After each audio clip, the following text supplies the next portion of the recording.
Welcome to Christ Assembly. My name is Bert Allen. This is a ministry of christassembly.org. In our lives, there are times where we tend to faint, give up, and quit. Maybe there have been days in your life where you just can't really bear the thought of getting out of bed and you just want to lay there. And if possible, you probably want to lay there indefinitely, maybe for an hour, 2 hours, maybe the rest of the day. But you've grown weary and you're fainting from all the pressures and problems in life. And God says, I've got a remedy for that, a spiritual remedy. And it comes in understanding three basic principles about overcoming spiritual weariness. And we find them in 2 Corinthians chapter 4. And I want to read beginning in verse 16. 2 Corinthians chapter 4, verse 16. Therefore we do not lose heart, but though our outer man is decaying, yet our inner man is being renewed day by day. So our outer man is our physical body, and it undergoes decay all the time. We have cellular destruction, cellular replacement, we have bone replacement, we have all kind of cellular bigger processes going on in our human bodies all the time. But there's also that cell cycle life thing that goes on in our bodies where they're going to die over time. And even before they finally perish, our bodies get weaker, our eyes have problems, our ears have problems, all parts of our body seem to have bigger and bigger problems. It's decaying. That's one thing that can lead to that spiritual weariness, is that our outer body just doesn't work as well. And if you lose your eyesight, that's a really big problem, or your hearing, or the ability to talk. Any number of things can have a very negative, that kind of bring you down kind of thing. That because things are going badly with your body, it causes a weariness coming out of that badness. That's really what the Greek word idea is kind of describing there. That fainting that comes out of badness, bad things happening. But while our outer body is decaying day by day, so this is about principle number one. We need to understand the contrast between our outward body decaying and our inward man being renewed day by day. And that's how he put it in the first part of verse 16 there. Our outer man is decaying, yet our inner man is being renewed day by day. While our outer body decays and is going towards the grave and dust to dust, we know that God's telling us that inside we're being renewed by the power of God every day.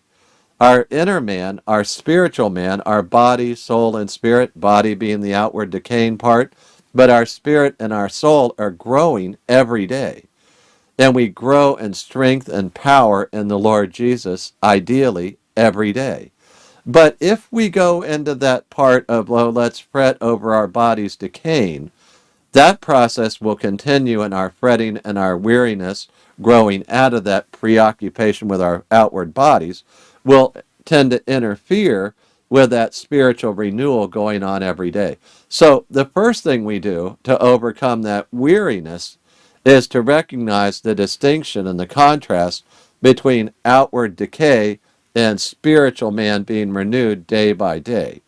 And we keep that in mind, and we won't be depressed over our body decaying because we're focused upon our spiritual man being renewed, brought back into newness, new ways of living, better ways of living. In contrast to the decay, we have the growth and development spiritually of our bodies, of our spiritual men, our lives, spiritual lives, growing every day. There's a second thing. So one avenue of discouragement and feeling depressed is our bodies are decaying. We overcome that by focusing upon our spirits being renewed day by day. But there's a second one. Here's the second one in the next verse. For momentary light affliction is producing for us an eternal weight of glory far beyond all comparison. The second thing that can make you want to stay in bed all day is this affliction from other people being poured out upon you. Do you have friends that just download every time you talk to them? They only give you negative stuff, more negative. People call them toxic. And then if that weren't bad enough, you have other things at work where work is not going well, or family not going well, or marriage is not going well. And they're all mad at you because you're acting like Christ. And the more you act like Christ, the more your family, your friends, maybe your spouse, children, you name it, enemies, they're all giving you a bad time and you're being afflicted for your life in Christ. And that makes you have a temptation to just lay in bed and say, why bother? Well, principle number 2 addresses that and says, if we have the right attitude about our momentary light affliction, the right attitude is that's producing an eternal weight of glory far beyond all comparison. So our light affliction today that kind of depresses us or makes us unhappy is actually producing an eternal weight of glory. That it's laying up rewards in heaven where we're learning to walk like Christ, to fill up the sufferings that were Christ, and being like him in our suffering. He suffered, he did not give up. He did not say, oh, I'm done, I'm staying in bed all day today. I'm not going to Jericho, or I'm not going to Capernaum. I'm not going to Gennesaret. I'm not going. I'm too tired. No, Jesus was never like that. But what about the third thing that can cause us to be weary? Well, in verse 18, he says, while we look not at the things which are seen, but at the things which are not seen. For the things which are seen are temporal, but the things which are not seen are eternal. So here's the third thing that can really make you not want to get out of bed. If you focus upon the temporal, and it's really epoch, but I like epic better.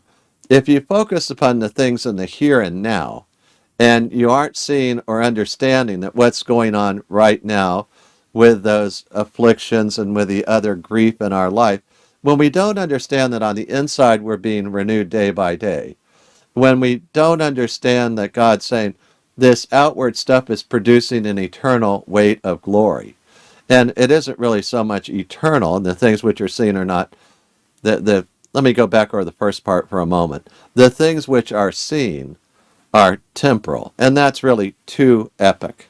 They're to this time. They're limited to the here and now. And he compares that to the things that you don't see, which are age, and not so much eternal, because the things we look at every day are not really eternal things. This earth will be consumed and burned up, God says, and everything about it. The people we know today may not be here tomorrow, but the believers will be in heaven, the unbelievers will be in the lake of fire ultimately. But those things are not, there's a lot of change, so I prefer the term age. During this age, they will remain the same. And that's really the Greek word used there. There are nice Greek words and phrases to describe eternity, but in my mind, that phrase is better translated here as age, that this present age that we live in. The temporal is here, our age is, we're going to see this eternal weight of glory, but we're also going to have glory that extends beyond this age. But it's a matter of focus. What are you focusing on? When you're focusing upon all the stuff going around right now in your life today, and you're getting depressed about that and you want to stay in bed, don't let that get you. Think instead about the stuff you can't see. That eternal weight of glory, that those rewards, that all the stuff that's really happening on a spiritual level you're not going to see with your eyes. Remember that flesh and blood cannot inherit the kingdom of God. Of necessity, your body must be killed on earth or die for whatever reason so that the mortal can put on immortality. And that's cool. That's what Paul was telling us in 1 Corinthians 15. So let me recap where we've been. There are three things in this passage that can really cause you to want to sort of stay in bed, don't get out of bed, and feel bad all day. One is that you're focused on your body when you should be focused upon the inner man being renewed day by day. The second one we found in the next verse, and he was talking there about the momentary light affliction that we go through. And we're not really comparing that to the eternal weight of glory. The third thing that we're focusing upon is that we've lost perspective on time and eternity. We're really caught up in what's going on right now, and we're not really thinking about the things that we can't see that are the real things, like heaven and all the blessings of God and the presence of the Holy Spirit in our lives. We can't see him just like we can't see the wind, but we can certainly feel his presence with love, joy, happiness. The things that are seen are just here and now. The things that are unseen, those are age things that are going to be wonderful for us through the remainder of this age on earth and the age before Christ comes back. In my mind, that age that we're in today ends when Christ sets his feet on the Mount of Olives. But with that in mind, when we focus upon the here and now and the things we can see with our eyes, that will lead to more depression. When we focus upon going and seeing the things that are unseen and giving our mind to that and thinking about that, that's going to make a big difference in our lives. So those are three contrasts we have to keep in mind in 16, 17, and 18 to make sure that we don't get caught up in that, I don't really feel like getting out of bed. I feel so faint and tired and weak. God says, remember those three things and you'll get out of bed every morning. You'll look forward eagerly to using your spiritual gifts.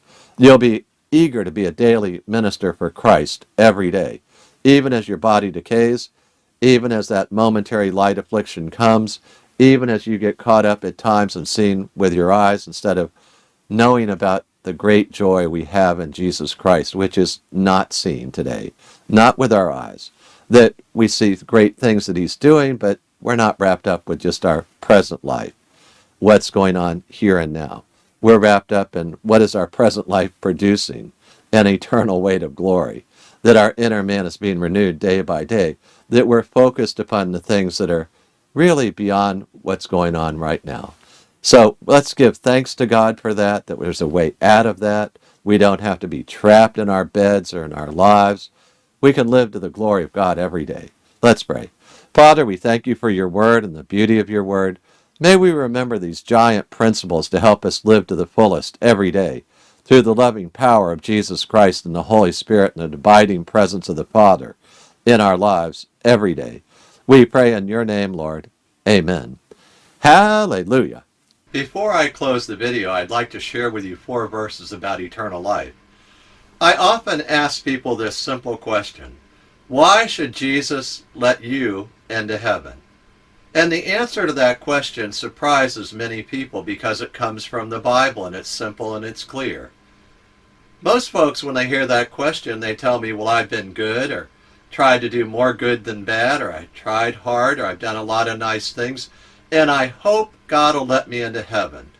They somehow think if their good works outweigh their bad works, that God will let them in. But God says, actually, I'll let people into heaven because of a free gift. But the story from Jesus starts with 4 verses, and I'm going to read them one at a time. Romans 3:23 says, "For all have sinned and fall short of the glory of God." Romans 3:23. You see, for every person who lives today on earth in human flesh, we've all sinned, every one of us. We've all told a lie. We've all done or said something that made somebody else angry, and we were doing it out of anger ourselves. We've all done things to hurt other people at one time or another. God says that's all sin, and I look upon that as falling short of my glory, God says. God says we should never fall short of his standard, which is the glory of God. Well, is it serious that we've sinned? Should I be worried about that? Everybody sinned. Why should I worry? Well, consider Romans 6:23. For the wages of sin is death, that all of us deserve the death penalty. At the moment we sinned, we incurred the death penalty for the smallest sin or the biggest sin. I'm happy that Romans 6:23 continues and says, "But the free gift of God is eternal life in Christ Jesus our Lord." You see, if you've been listening carefully and thinking about what the Bible says, so far we've learned that we're all sinners, we all fall short of the glory of God, and we all deserve the death penalty. This doesn't sound like good news until you read the last part of that last verse. It says that God has a free gift for all of us. It's in Christ Jesus our Lord, and it's eternal life. The free gift of eternal life that only Jesus Christ can give you. He said he's the way, the truth, and the life. No one comes to the Father but through him. Why would God offer us this great gift if we're all sinners? Well, Romans 5:8 tells us. It says, But God demonstrates his own love toward us, in that while we were yet sinners, Christ died for us. He died for us. He died in our place. God loves sinners like you and like me. He died in my place and in your place. He paid the death penalty for me. I often illustrate the free gift like this, that I have this old Nissan truck. It has 285,000 miles on it. It's not that great a truck. It sits at the beach every day. But I illustrate the point this way. I hold up the keys to my truck and I say, I'm going to make you a symbolic gift of my truck. But until you take the keys out of my hand, it's not your truck yet. Well, let me tell you what I mean. A lot of people have been going to church for years.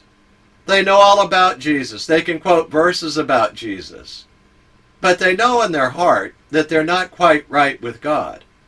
And there's never been a day in their life where they've been born again and they know it. You see, they're just staring at the keys in God's hand, and he's offering you the free gift today of saying, reach out by faith and receive that free gift and take it into your heart today. Receive the free gift. Okay, how do we do that? Well, Romans 10:9 tells us how to do that. It says that if you confess with your mouth Jesus is Lord and believe in your heart that God raised him from the dead, you will be saved. And he means saved from the death penalty, eternal destruction. So we can receive that free gift right now by faith, and we can pray a prayer together. I urge you to pray with me. I'm going to pray it right now. Lord Jesus, I thank you that you love me. I confess that I am a sinner and I fall short of the glory of God. I confess too that I deserve the wages of sin, which is death. But Lord, you offer me the free gift of eternal life in Christ Jesus our Lord. I accept that free gift right now. I believe that you love me and that God died on the cross for me, that Jesus Christ is God, and he died on the cross for me. You paid the death penalty for me, Lord Jesus. Thank you so much. I confess with my mouth Jesus is Lord, and I believe in my heart that God raised him from the dead. I repent of my sins, and I accept that free gift, Lord. Thank you so much that you have forgiven me. In your name I pray. Amen.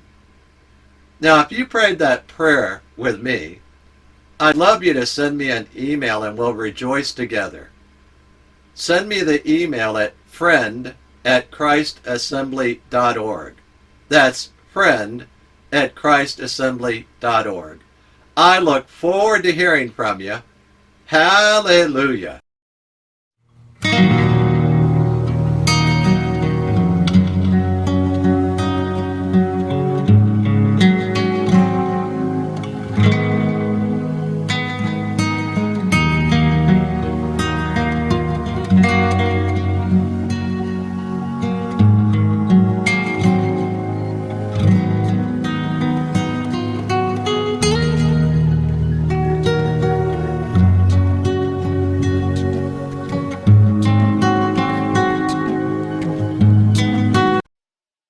Scripture quotations taken from the NASB, New American Standard Bible, copyright 1995 by the Lockman Foundation.